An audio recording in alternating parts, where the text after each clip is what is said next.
RAM, komponen komputer atau smartphone yang paling sering disebut, terutama oleh mbak-mbak sales, berfungsi seperti hard disk atau SSD, namun dengan penyimpanan yang lebih kecil dan sementara. Jadi, RAM itu sebenarnya apa sih? RAM, singkatan dari Random Access Memory, adalah tempat penyimpanan sementara untuk software atau aplikasi yang sedang berjalan. Maksudnya gimana tuh bang? Ketika kamu menjalankan sebuah aplikasi, data dari aplikasi itu dikirim dari penyimpanan seperti hard disk atau SSD ke RAM. Tapi, nggak semuanya langsung dikirim, hanya bagian seperti code segment, data segment, heap, dan stack. Setelah itu, CPU memproses data yang ada di RAM dan hasil akhirnya, misalnya tampilan gambar atau UI, disimpan dalam frame buffer yang juga berada di dalam RAM. Terakhir, isi frame buffer ini dibaca dan dikirim ke monitor untuk ditampilkan. Analoginya itu seperti ini. Anggap aja meja kerja itu RAM, lemari atau laci itu hard drive atau SSD, dan barang-barang itu data atau program. Saat kita bekerja, kita ambil dulu nih barang-barang yang kemungkinan besar akan sering dipakai dan ditaruh di atas meja. Ini biar kita nggak bolak-balik ngambil barang yang sama.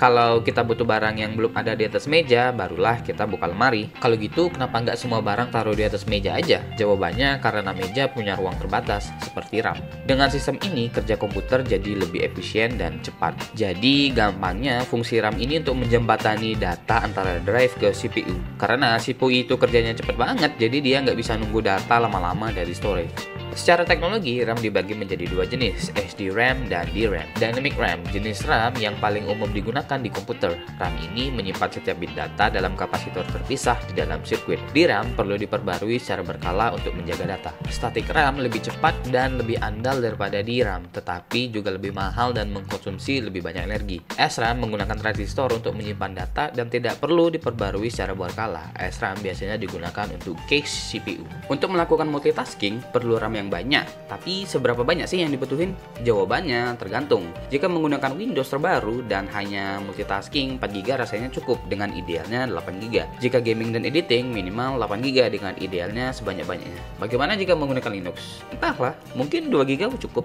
Kalau kamu pasang satu stick RAM, maka RAM kamu berjalan di mode single channel. Tapi kalau kamu pasang 2 stick RAM yang identik, ukuran dan speednya sama, di slot yang tepat, RAM kamu akan berjalan di mode dual channel. Maksudnya gimana tuh bang? Dual channel bisa mengirim dan menerima data lebih cepat karena jalurnya ada dua.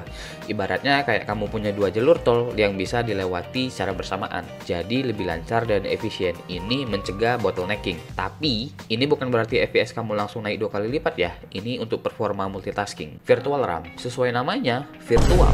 Ini bukan RAM yang nyata ya. Memang berfungsi tapi tidak secepat RAM dan ini hanyalah solusi sementara. Dalam memilih RAM ada beberapa spesifikasi signifikan yang perlu kamu ketahui. Pertama, kapasitas. Makin besar kapasitasnya, makin banyak data yang bisa kamu simpan di dalam RAM. 2. Kecepatan. Diukur dengan megahertz, makin tinggi angkanya, makin cepat RAM-nya. 3. Tipe. Disesuaikan dengan kompatibel dari motherboard seperti DDR1 sampai DDR5.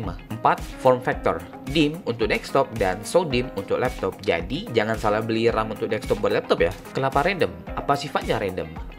Ya, lebih tepatnya sifatnya dalam mengambil data. Anggap seperti ini, kamu punya rak buku dengan 100 buku. Kamu dapat mengambil buku yang mana saja dengan kecepatan yang sama. Ini disebut random access. Kalau sequential access atau berurutan, itu seperti tabung bola tenis di mana kamu harus mengeluarkan bola satu persatu dari atas sampai dapat yang kamu mau.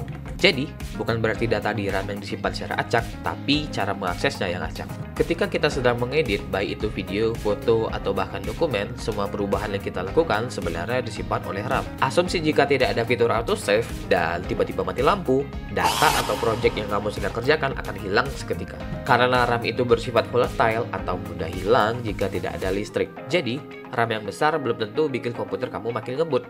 Buat multitasking memang penting, tapi kamu harus juga memperhatikan kecepatan RAM, mode RAM, dan teknologi yang dipakai. Dan yang paling penting, jangan download RAM ya. Saya di Teknoin, terima kasih telah menonton.